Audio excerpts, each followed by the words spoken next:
Welcome back to the channel, everyone. We're so excited to have you here for tonight's spine-tingling video, where we'll be diving into 3 truly terrifying highway horror stories.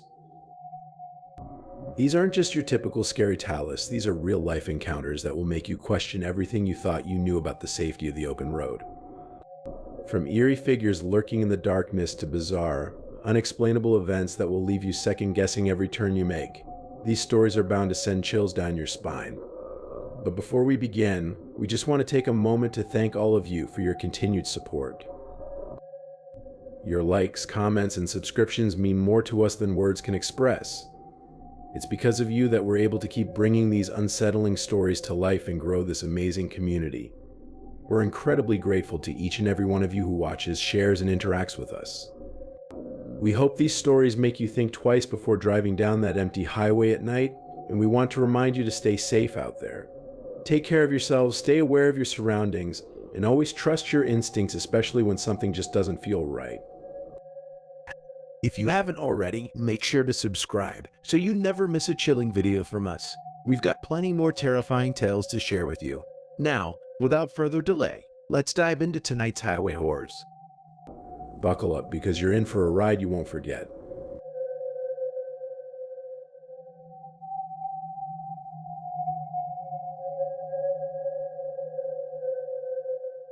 Story 1: New Hampshire Horror Story.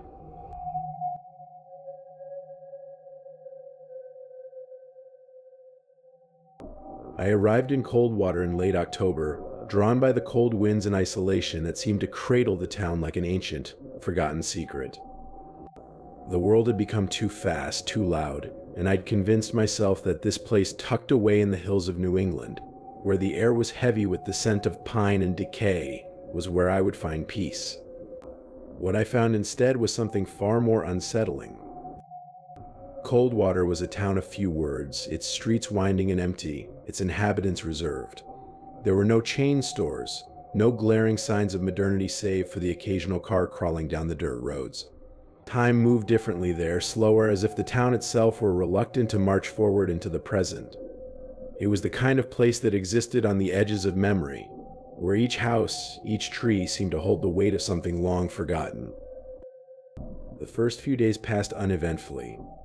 I settled into my small, rented house at the edge of town, a modest, creaking structure that felt as though it had always been there, watching the seasons change from behind its grimy windows. I had come here to escape the noise of the city, the relentless march of people with their endless demands. But in the quiet of Coldwater, I began to feel something else creeping in, something I couldn't quite name. It started with the church. I hadn't gone in search of it, but one evening, while wandering the outskirts of town, I found myself standing before it, my breath visible in the cold evening air. It was an old wooden structure, its beams dark and weathered, the steeple crooked as if time had bent it to its will. The church looked abandoned, but it wasn't. I could see the faint glow of candlelight flickering through the stained glass windows, casting strange, distorted shapes across the ground. I hesitated, feeling an inexplicable pull toward the building, a quiet compulsion that made no sense. The doors creaked as I pushed them open, and I was greeted by the familiar smell of dust and old wood, mingling with the faint scent of incense. Inside, a handful of people sat scattered across the pews, their heads bowed in silent prayer. It wasn't the usual kind of service I had grown up with. There were no grand hymns, no sermons. The atmosphere was solemn, almost reverent in a way that felt ancient, as though the weight of centuries hung in the air. And that was when I saw her. Kaylee sat 2 pews ahead of me, her back straight, her blonde hair falling in loose curls that shimmered faintly in the candlelight. She was still, so still, like a statue, as if even the act of breathing required too much effort. There was something about her that immediately caught my attention, something that made it impossible to look away. She didn't fidget or glance around like the others. She simply sat there, her eyes closed, as though she were listening to something beyond the faint murmurs of the congregation. After the service, I found myself lingering outside, watching as the small group of parishioners drifted away into the cold night. Kaylee was the last to leave, stepping out of the church and walking toward the gate with an unhurried grace that seemed almost otherworldly. I don't know what possessed me to approach her. Maybe it was curiosity, or perhaps it was the strange sense of familiarity that tugged at the back of my mind, as though I had seen her before, though I knew that was impossible. "Hello," I said, my voice sounding unnaturally loud in the stillness. She turned, her green eyes locking onto mine with a startling intensity. For a moment, neither of us spoke. Her gaze was sharp, piercing in a way that made my skin prickle. It wasn't the kind of look you give a stranger, but one reserved for someone you've known all your life, or perhaps longer. "I don't think I've seen you here before," she said, her voice soft but clear, with an almost melodic cadence that sent a shiver down my spine. There was something strange about the way she spoke, something deliberate, as if each word had been carefully chosen long before it passed her lips. It gave the impression that she wasn't merely responding to me, but speaking some hidden truth. We exchanged pleasantries, at least. I think we did. Looking back, I can't recall the exact words. It was as though the conversation happened in a haze, the details slipping through my fingers like sand. But what I do remember is the feeling, the inexplicable sense of wrongness that lingered after she walked away, disappearing into the night with a soft goodbye. The weeks that followed were strange. I saw Kaylee more frequently, though never intentionally. She would appear at the grocery store, in the post office, or walking along the town's empty streets. Always at odd times, always just when I thought I might be alone. There was nothing overtly unusual about these encounters, and yet they left me feeling unsettled. It was as though she was always just a little too close, her presence always just a little too coincidental. We spoke often, but our conversations were always the same mundane, surface-level exchanges that never quite felt real. And yet, despite this, I couldn't shake the feeling that something important was being communicated, something I wasn't able to understand. Kaylee had a way of looking at me that made me feel like a puzzle she had already solved, though I didn't know what the solution was. It was around this time that the dreams began. At first, they were vague images of the church, of the town, of Kaylee's green eyes watching me from across some unnameable distance. But as the nights passed, the dreams grew more vivid, more disturbing. I found myself wandering through endless corridors, the walls narrowing until I could barely move, my breath coming in ragged gasps. Kaylee was always there, standing at the end of the hallway, waiting. But no matter how fast I ran, I could never reach her. Her eyes were always watching, cold and distant, like the light of distant stars. I began waking in the middle of the night, drenched in sweat, my heart pounding as though I had been running for hours. The town, which had once seemed so peaceful, now felt suffocating. The isolation that had drawn me here had become oppressive, the silence too thick, too heavy. And always there was Kaylee, appearing at the edges of my life, just close enough to remind me of her presence, but never enough to offer any real answers. One evening, as the first snow began to fall, she suggested we take a drive. I had been avoiding her as much as I could, but there was something in her tone that made it impossible to refuse. We left Coldwater just as the last light of day faded from the sky, the road winding through the dark forest like a ribbon of black velvet. The headlights carved narrow beams through the trees, illuminating the snow as it fell in thick, swirling patterns that made the road ahead seem dreamlike, unreal. Kaylee was quiet, her gaze fixed on the road ahead, though I could feel her glancing at me from time to time. The car was filled with a strange tension, a kind of electric hum that set my nerves on edge. I tried to make conversation, but she responded with only the briefest of answers, her mind clearly elsewhere. After what felt like hours, the road narrowed and the trees closed in around us. The sense of isolation was overwhelming, as if we had left the world behind and entered some other place, some forgotten corner of existence where time no longer mattered. I glanced at Kaylee, hoping for some reassurance, but her expression was unreadable, her hands gripping the steering wheel tightly. And then, without warning, she spoke. "We're almost there," she said, her voice barely above a whisper. There was something in her tone that made my stomach lurch, something cold and distant, as though she were speaking from some faraway place. Before I could ask where we were going, the car jerked to a stop. We were in the middle of nowhere, the road stretching out behind us in a thin, dark line swallowed by the trees. Kaylee turned to me, her green eyes burning with an intensity that made my skin crawl.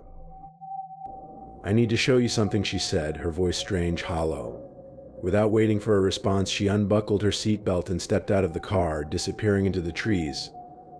Panic surged through me, but I found myself following her, my feet moving of their own accord. The forest was dark and silent, the only sound the crunch of snow beneath our feet. Kaylee moved quickly, her pale figure barely visible through the trees. I called out to her, but she didn't respond. The further we went, the more the trees seemed to close in, their twisted branches reaching out like skeletal hands, as though the forest itself was alive, watching us. After what felt like an eternity, we emerged into a small clearing. In the center of it stood a stone, old and weathered, its surface covered in strange, intricate carvings that seemed to shift and change when I wasn't looking directly at them. The air around it felt thick, heavy, as though something ancient and powerful slumbered beneath the earth. Kaylee stood before the stone, her back to me, her head bowed. I wanted to turn back to run, but my body wouldn't obey. I watched in horror as she began to speak, her voice low and guttural, a language I had never heard before, but which stirred something deep inside me, something primal and terrified. The wind howled through the trees, and for a moment I thought I saw the shadows move, as if something was watching us, waiting. I called out to Kaylee again, but she didn't stop. Her chanting grew louder, more frantic, until it seemed to fill the entire clearing, echoing off the trees in a way that made the air vibrate. And then, as suddenly as it had begun, it stopped. Kaylee turned to me, her eyes wide, her face pale as death. For a moment we stood there, staring at each other in the dark, the silence pressing down on us like a weight. Then she ran. Without a word, she disappeared into the trees, her figure swallowed by the night. I tried to follow, but my legs felt heavy, my mind clouded by a strange, overwhelming sense of dread. I stumbled through the forest, calling her name, but there was no answer. The darkness seemed to stretch on forever, the trees twisting and contorting into strange shapes, their branches reaching out like claws, as though they were trying to pull me deeper into the forest. I don't know how long I wandered, lost in the maze of trees. Hours, maybe, or days. Time had ceased to have meaning. Every path I took led me back to that same clearing, to that same stone, its carvings shifting and writhing like something alive. The air around it felt thick with a presence I couldn't see, but could feel watching me from just beyond the edges of my vision. When I finally emerged from the forest, the first light of dawn was breaking over the hills, the pale rays of the sun cutting through the trees like blades of fire. I was exhausted, my clothes torn and my hands shaking, but I was alive. I stumbled back to Coldwater, half expecting to find Kaylee waiting for me, standing in the doorway of the church with that strange, knowing smile. But she wasn't there. In fact, no one seemed to know who she was. I asked around, describing her in detail to the locals, but all I received in return were confused looks and polite shrugs. Kaylee, it seemed, had never existed. The more I asked, the more people began to avoid me, their polite small-town manners giving way to wary glances and muttered conversations behind my back. The dreams came back that night more vivid than ever. In them, I stood in that clearing, the stone towering over me, its carvings shifting and pulsating in the darkness. Kaylee stood beside me, her eyes glowing with an unnatural light, her lips moving in that strange guttural language. The words burned in my ears, leaving a trail of fire that seared through my mind. I woke in a cold sweat, the taste of earth and ash on my tongue. The days that followed were a blur. I tried to leave Coldwater, but every road seemed to lead me back to that same place, to that same clearing in the forest. It was as if the town itself wouldn't let me go, as if it had become a part of me, were I of it. The stone haunted my every thought, its carvings etched into my mind like a brand. And always there was Kaylee just beyond the edge of my vision, a flicker of blonde hair, a flash of green eyes, but when I turned to look, there was nothing. Only the silence of the forest and the oppressive weight of the darkness. I never found her. When I returned to the church the next morning, hoping for answers, I was met with blank stares and confused expressions. No one knew who Kaylee was. No one had ever seen her at the church. It was as though she had never existed. And maybe I thought in those long, sleepless nights that followed, maybe she never had. But the words she had spoken, that strange guttural chant, haunted me. I could still hear them in the silence of my empty apartment, in the rustling of the trees outside my window, in the depths of my dreams. They were there, always just beneath the surface, whispering in a language I would never understand.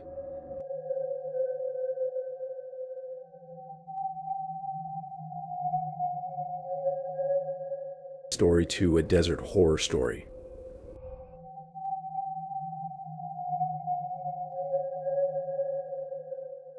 The road was interminable, stretching far beyond what was visible, an endless, undulating line of ashen gray that seemed to dissolve into the vast nothingness of the desert. I had been driving for hours, the monotonous hum of the tires on the road mingling with the rhythmic pulse of my thoughts.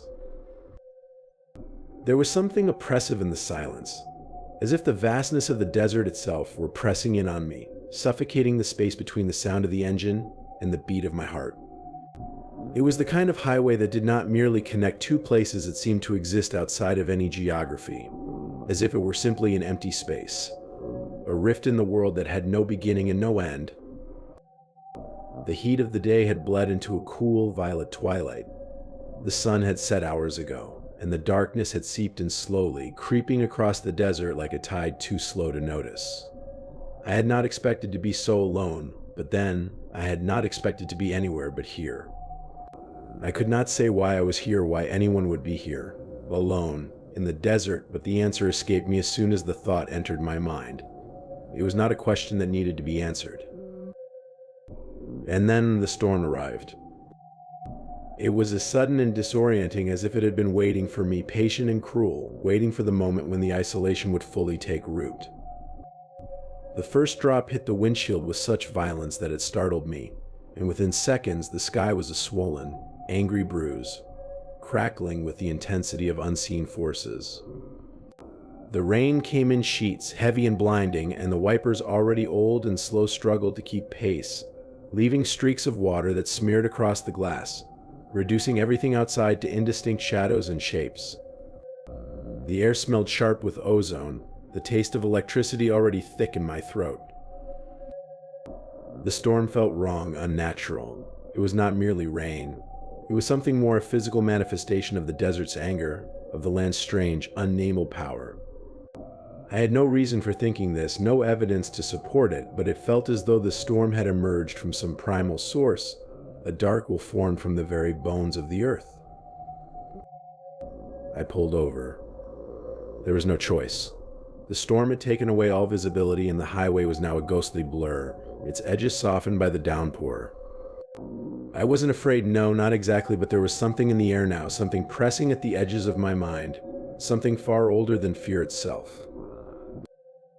I sat in the car, watching the rain distort the world into watery abstractions. There was no sound except the steady drumming of the rain and the occasional crack of thunder, which felt distant and wrong, as though the earth itself were tearing apart in some far-off place. The world was reduced to a kind of oppressive silence, heavy, suffocating, like the weight of a memory you cannot escape. It felt as though the storm had erased everything, leaving only me behind, stranded on an empty stage beneath a vast, indifferent sky. And then I saw the lights. At first I thought it was nothing, a flash of lightning, perhaps, or a trick of the storm playing with my mind. But then there were more of them, flickering in the distance, moving erratically across the desert. They weren't the steady glow of headlights, nor the sharp flash of distant lightning. These lights were chaotic, unpredictable, as if the very laws of nature were being bent to a new, alien will. They pulsed and flickered like the glow of some unnatural fire, casting long, twitching shadows that danced across the empty land. I watched paralyzed as the lights grew closer. There was no reason for this, no explanation. The rational part of my mind was still functioning, telling me it was probably nothing. Perhaps someone else had pulled over, seeking shelter from the storm, perhaps a trucker with faulty headlights. But something in me knew this was not the case. This was not ordinary. This was not the storm nor the desert. This was something else. Something had been waiting for me. The figures emerged from the dark, their shapes clumsy and indistinct against the backdrop of the storm. They were tall, no, they seemed to be tall, but their movements were jerky, unnatural, as though they were unfamiliar with the weight of their own bodies. Their lights flickered madly, casting strange, disjointed patterns across the ground. The shadows they cast were too large, too sharp, stretching out from their bodies like dark fingers, reaching out into the space between us. I could see now that they were not just figures, but something more. Human? Perhaps. But something more than human, something off, something other. They stumbled toward me, their footsteps uneven, chaotic, as though they were struggling to remain upright in a world that refused to make sense. Their movements made no sense, no rhythm. I could not understand them. My heart raced now, and I felt a strange pressure in my chest, as though my breath itself was being stifled by the very air. And then I saw it.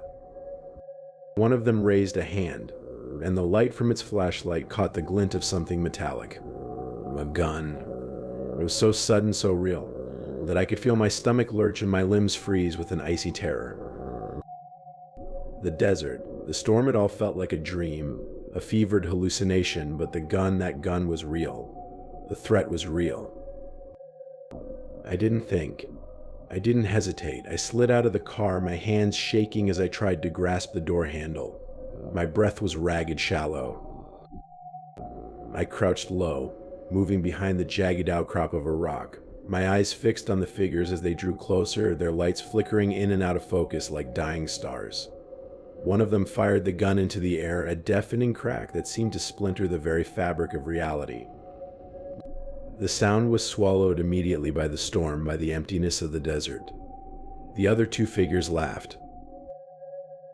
The laughter was high-pitched, unnervingly manic, the kind of laughter that comes from a thing broken, shattered. It wasn't human laughter, it couldn't be. It was something more, something other, something wrong. I pressed myself closer to the rock, my hands trembling, my mind racing for any kind of explanation, anything that could make sense of what was happening. My phone. I had to call the police. The signal was weak, flickering in and out like everything else, like the lights and the figures. I struggled to dial 911, but the screen was slick with rainwater, my fingers slippery and fumbling.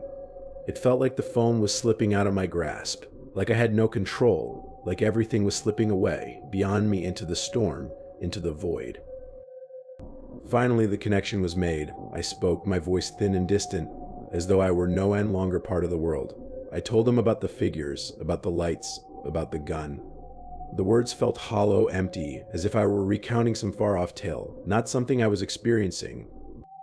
I wanted to scream, to shout, but the only sound that came out of my mouth was a faint, broken whisper swallowed by the storm. Time seemed to bend in that moment, each second stretching like taffy, distorting until the very fabric of time itself unraveled. The figures didn't move closer, but they didn't retreat either. They simply were, stumbling and laughing, their voices rising and falling in a terrifying, unpredictable rhythm. It felt as though they were outside of time. They were beyond time, beyond meaning. Then the sirens. A distant wail that cut through the storm, a sharp, jagged sound that seemed to fracture the atmosphere. The figures stopped. They froze. They turned, as if drawn by the sirens, as if they had been waiting for the sound to pull them into some other place, some other time. In an instant, they were gone. The lights extinguished, swallowed by the night, leaving only the relentless rain, the oppressive silence. When the police arrived, they found nothing. No traces of the figures, no sign of the gunshot, no footprints in the mud. There was only the empty desert, the quiet hum of the storm as it began to die away, and me, standing in the middle of it all, a witness to something that no one else could see. I tried to explain, I tried to make them understand, but their faces were cold, distant, skeptical. They spoke of the storm, of isolation, of hallucinations brought on by fear. They suggested I had been disoriented, that my mind had played tricks on me in the darkness. But I knew. I knew what I had seen. I left the desert that night, but the desert never left me. The fear, no, it was not just fear. It was something more. Something that clung to me, something that changed me. The desert had shown me a place beyond the veil, a place where reality was not so fixed, where meaning bent and broke in the presence of things unseen, things unspeakable. I avoid the desert now. But the desert is always with me, and the figures too. They are waiting. Somewhere. Ways.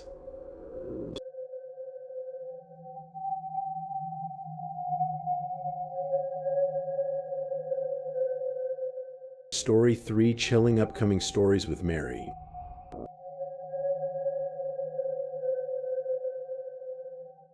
It began like any other road trip, nothing more than a brief escape, an aimless journey to nowhere in particular. Mary and I had spoken about it for years. The kind of road trip that people always talk about but never quite get around to doing. I suppose I always imagined it would be something liberating, something we'd look back on with warm smiles and stories to tell. But even before we left, there was a heaviness between us, something unspoken that clung to every word, every laugh, like a shadow. We set out early from Florida, the air thick with humidity, the horizon awash of oppressive sunlight. The road stretched out before us, promising nothing but endless miles of asphalt and the hum of the engine beneath us.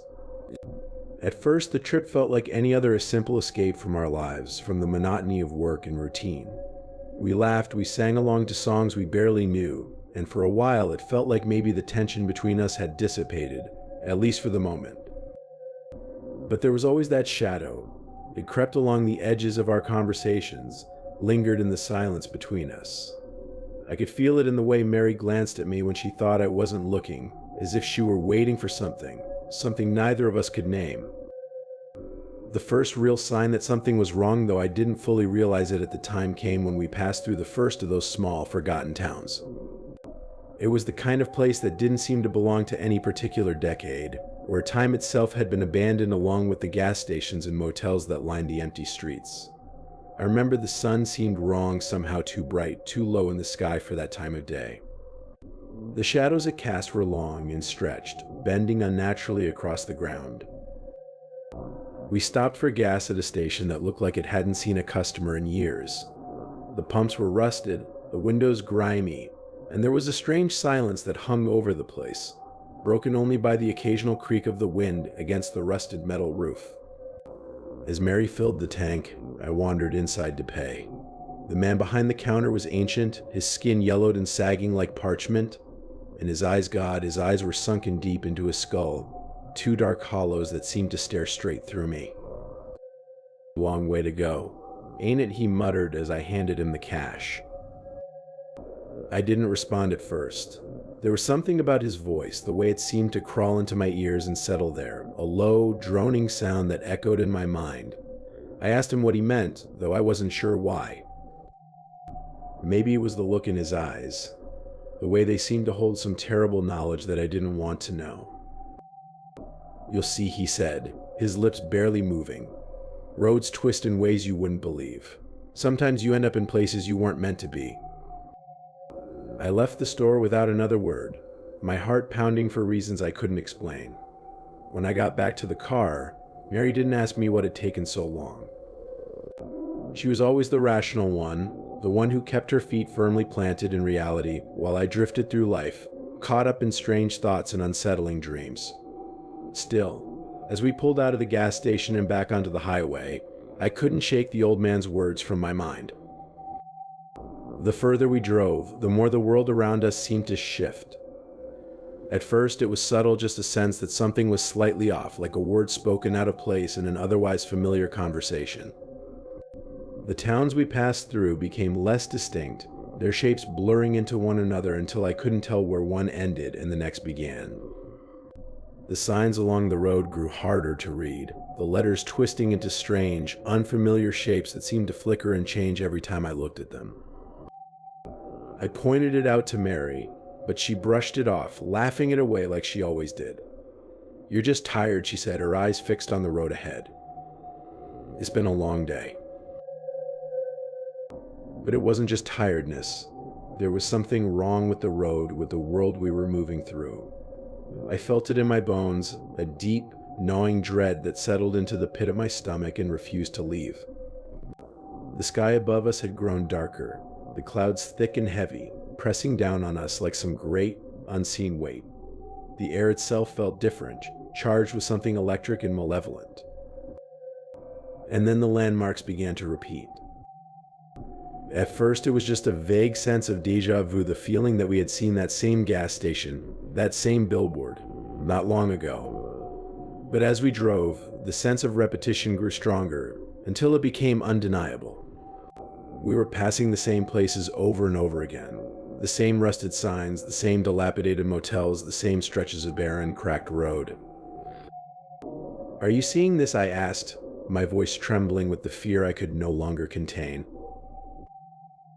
Mary glanced at me, her face blank, her hands tight on the wheel. "It's just your imagination," she said, though there was a tension in her voice that hadn't been there before. "We're not lost. We'll get there." But I knew better. We were lost. Not just geographically, but in some deeper, more profound way. The road we were on wasn't taking us anywhere, it was folding back on itself, twisting in ways that defied logic, time, and space. We were caught in a loop, trapped in some strange, endless purgatory, and no matter how far we drove, we were never going to leave. The hours dragged on, though time had long since lost its meaning. The sky above us grew darker, though it never quite seemed to become night. The sun hovered on the horizon, casting everything in a sickly, unnatural light. And then, just when I thought I couldn't take the silence, the tension, the sense of being swallowed whole by the road, Mary suggested we stop for the night. It was a relief, in a way, though I knew deep down that stopping wouldn't save us. Still, we pulled into the parking lot of a motel, the neon sign flickering weakly above the entrance. The building itself was old, crumbling at the edges, the windows dark and lifeless. Inside, the air was thick with dust and decay, the smell of mildew clinging to everything. The man at the front desk, if you could even call him a man, barely looked up as we checked in. His skin was sallow and stretched too tightly across his skull, and his eyes, those same dark hollows I had seen in the gas station attendant, flickered briefly in our direction before returning to the book in his hands. He said nothing, only handed us the key to our room, his fingers long and thin like the brittle branches of a dead tree. Our room was no better. The walls were stained with something I didn't want to think about, and the bed, when I sat on it, creaked under my weight as though it might collapse at any moment. But it wasn't the state of the room that bothered me. It was the silence. That same oppressive, unnatural silence that had followed us from the diner to the road, and now into this place.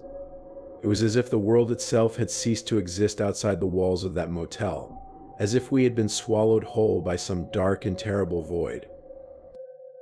Mary didn't seem to notice. She went about her routine as though everything were perfectly normal, brushing her teeth, laying out her clothes for the next day, flipping through channels on the TV that buzzed with static more often than not. But I couldn't relax. I couldn't shake the feeling that something was watching us, waiting for us. I kept glancing at the window, half expecting to see a face staring back at me through the glass, though there was nothing but darkness beyond it. And then I saw the clock. It was an old thing, brass framed like the one in the diner, sitting on the nightstand between our beds. At first, I didn't think much of it, but as the minutes dragged by, I realized that the hands were moving too quickly, spinning around the face in a blur. I stared at it, my heart pounding in my chest, unable to look away. Time, it seemed, was slipping away from us, unraveling like the fabric of the world around us. "Mary," I whispered, my voice trembling with fear. "Something's wrong." She didn't answer at first. When she finally did, her voice was cold, detached. "You're imagining things," she said. "Just go to sleep." But I couldn't sleep. Not with the clock spinning out of control. Not with the oppressive weight of the silence pressing down on me. Not with the growing sense that something terrible was about to happen.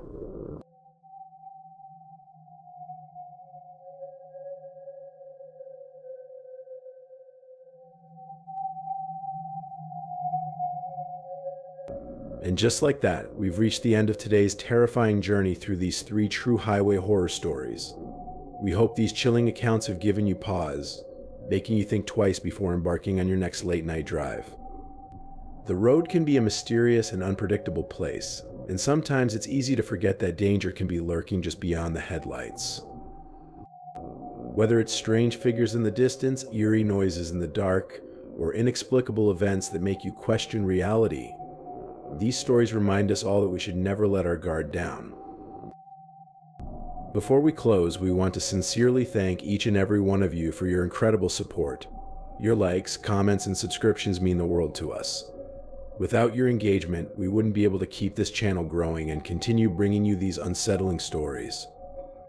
It's truly an honor to have such a dedicated community, and we are grateful for each of you.